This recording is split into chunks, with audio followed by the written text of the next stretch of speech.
13 divisions comprised of 122 unions, formed by 600 conferences, serving in 140,000 congregations in 208 countries, who worship in 924 languages, and they all want to connect with you.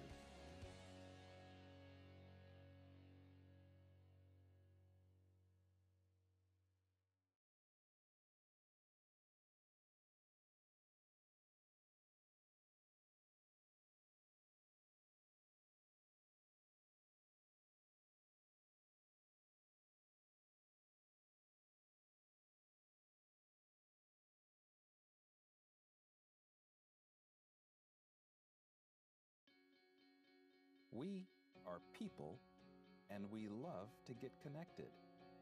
We connect as families because of birth. We connect as friends, connected. We connect as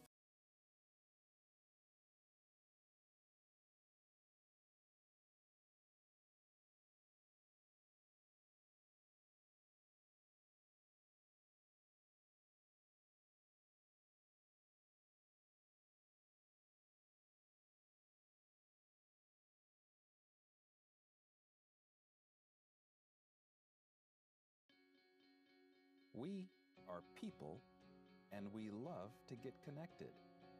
We connect as families because of birth. We connect as friends because we click. And we connect as communities because we care. Seventh-day Adventists are people who connect in communities called congregations, which in turn connect to form conferences, who connect together to form unions, divisions, and the General Conference. Why do we connect? It starts with a connection to the Creator, who invites us on a spiritual journey. When we journey together, we can help each other along the way. This journey is a journey of a lifetime, and as we learn and grow, life becomes filled with meaning and purpose. Our greatest joy is in helping others along the way. Wherever you are on your journey, we believe that we have something to offer that can make your life more whole. So the next time you see a Seventh-day Adventist, remember, you're not looking at someone who stands alone. They are connected to a world church that has 17 million members, gathered in 13 divisions, comprised of 122 unions, formed by 600 conferences, serving in 140,000 congregations in 208 countries, who worship in 924 languages, and they all want to connect with you.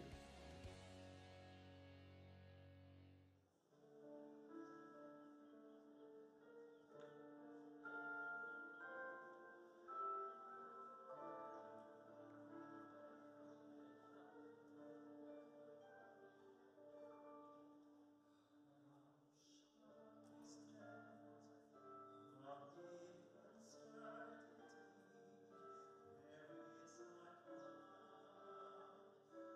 for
the time.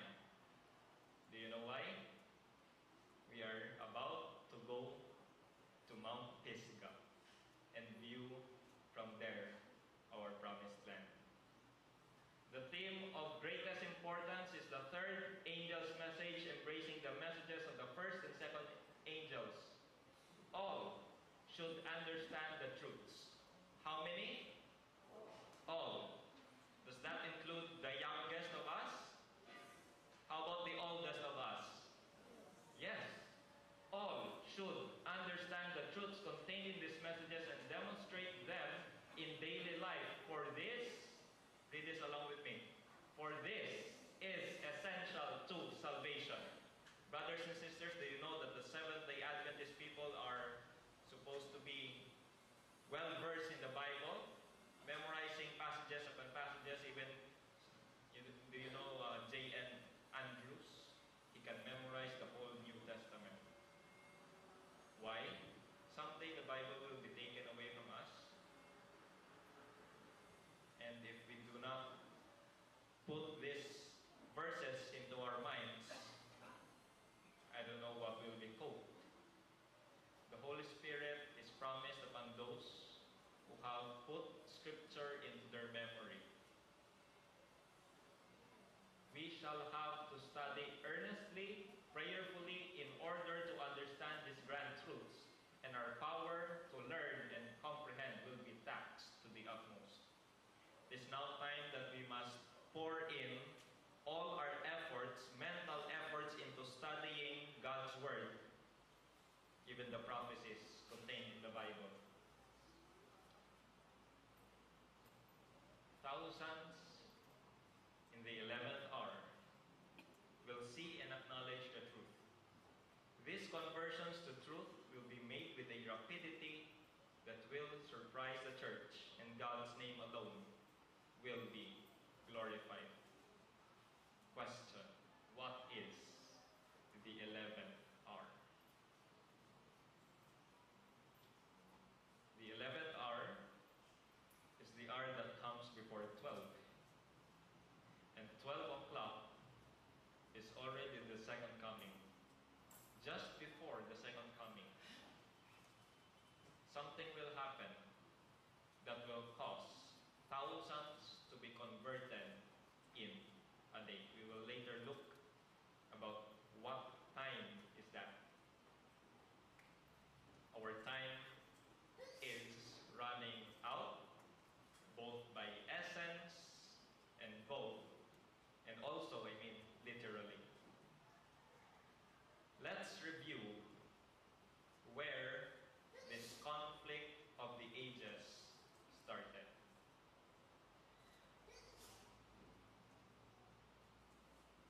In the Bible, we read that heaven was a peaceful place. You can see there God's throne surrounded by thousands and thousands of ministering spirits called angels. And there was one angel that God created to stand highest above everyone. His name was Lucifer. Ezekiel 28:14 says, "Thou art the anointed cherub that covereth, and I have set thee so. Thou wast upon the holy mountain of God," that is to say, the temple of God. "Thou hast walked up and down in the midst of the stones of fire." I have underlined there the anointed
two cherubs. It says here, Exodus 25, and the cherubims shall stretch forth their wings on high, covering the what? The mercy seat with their wings. This leads us to another question. What is the mercy seat? The seat of God, God's throne. You see, the earthly sanctuary is actually a replica of the temple in heaven. And that mercy seat between the two cherubs represents God's throne. A throne represents a government. In other words, when we look into the Ark of the Covenant, we are actually looking into God's throne, and by essence, we are looking at God's government. How do we know that this is true? What is beneath the mercy seat?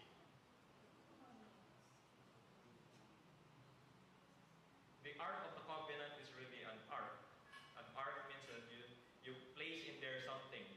Inside the Ark of the Covenant are the two tables of testimony. We call those the Ten Commandments. Okay?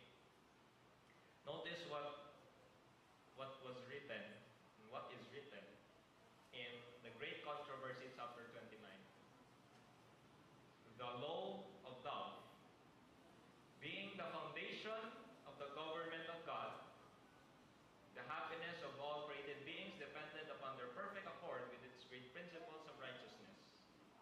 Here we see the evidence that indeed God's law is the foundation of His government, exemplified when God said to Moses to put those two tables of stones inside the ark and cover it with the mercy seat.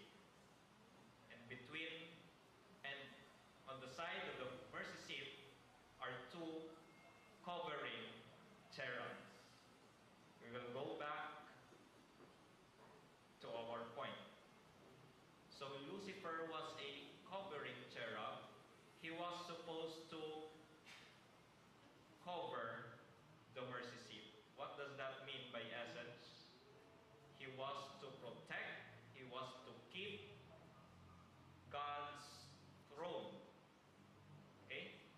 Is that clear? God's throne.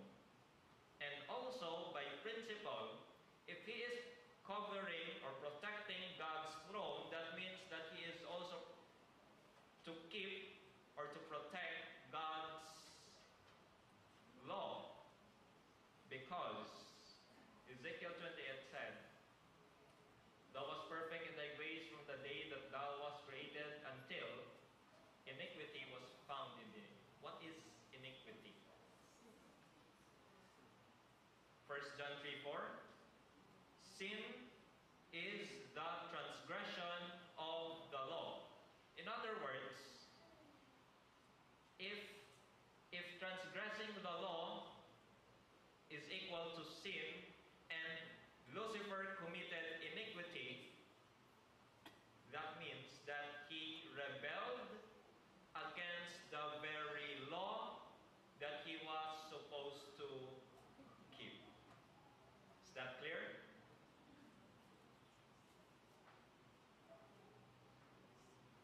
And then in the book of Revelation, we read that there was war in heaven.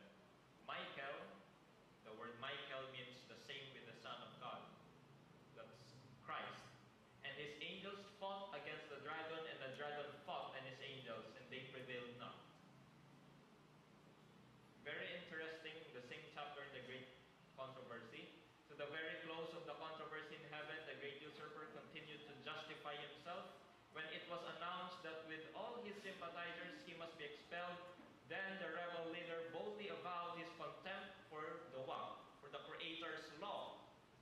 In other words, the first war in heaven was between Christ, Satan, and Satan not only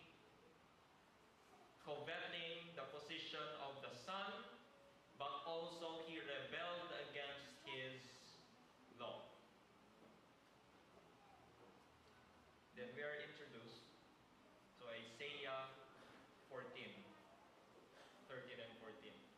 This is very important. These are the things that we must always remember in order for us to understand which side we will take in the last final battle. I will exalt my throne, Lucifer said, above the stars of God. I will ascend above the heights of the clouds. I will be like the Most High.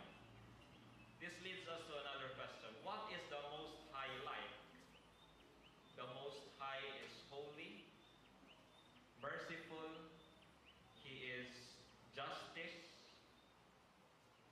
and His character is His law. But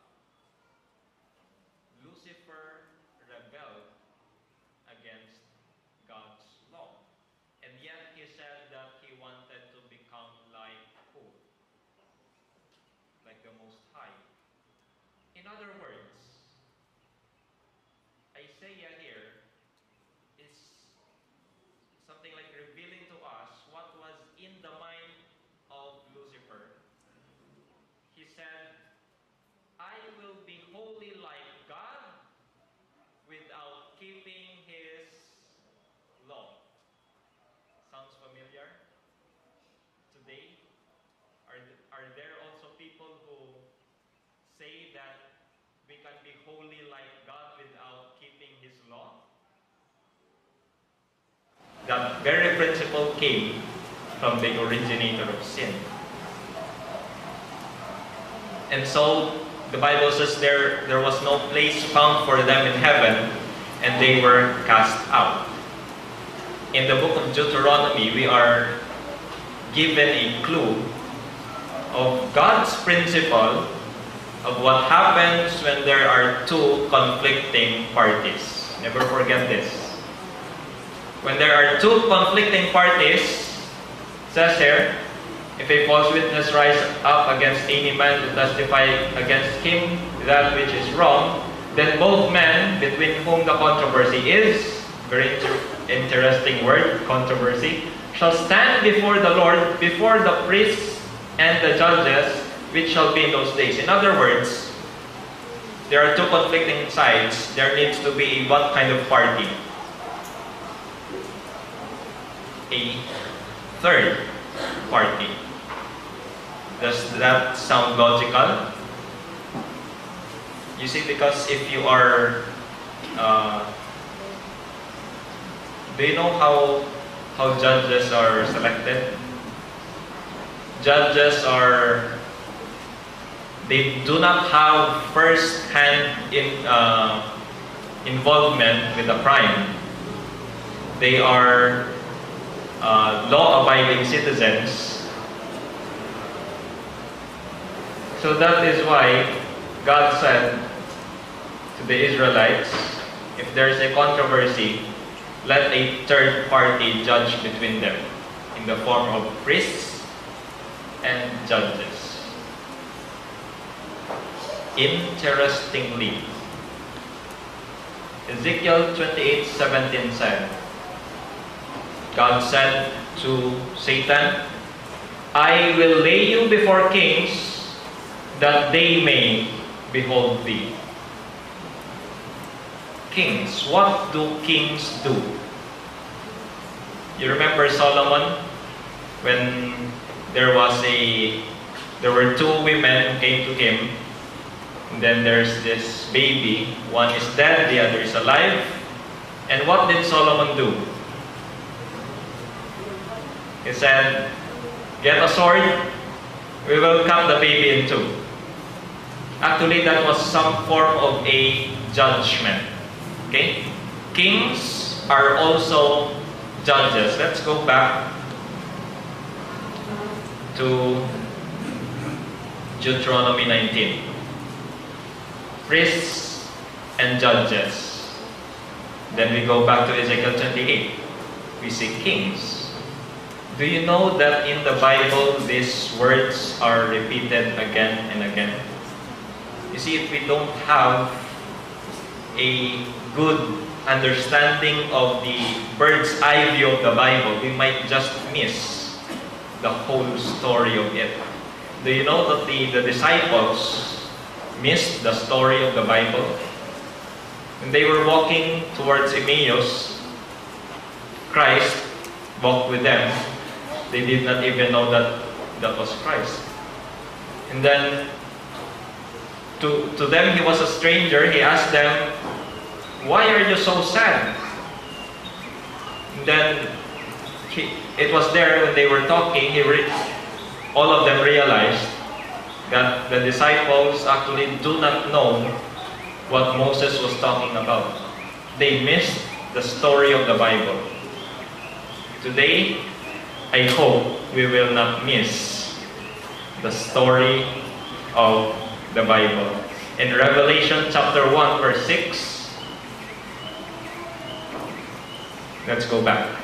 Ezekiel 28, I will lay you before kings. Who are these kings that will judge Satan? The answer is very profound. Revelation 1:6, and hath made us kings and priests unto God and His Father. Do you notice the similarity? Again, we are told here about kings and priests, but this time we are told who they are. And who are they? Another supporting verse or verses. 1 Corinthians 6 verses 23. Paul said to the Corinthians, "Do you not know that the saints shall judge the world? Know you not that you shall judge angels?" In other words, we are the priests, the kings that will judge who? Not only Satan, but the world. Do you now see our higher calling? How we must act as priests and kings unto God and His Son? That the question is, where was humanity when Lucifer rebelled? Where was humanity when Lucifer rebelled? Where were these kings and priests when Lucifer was cast out of heaven?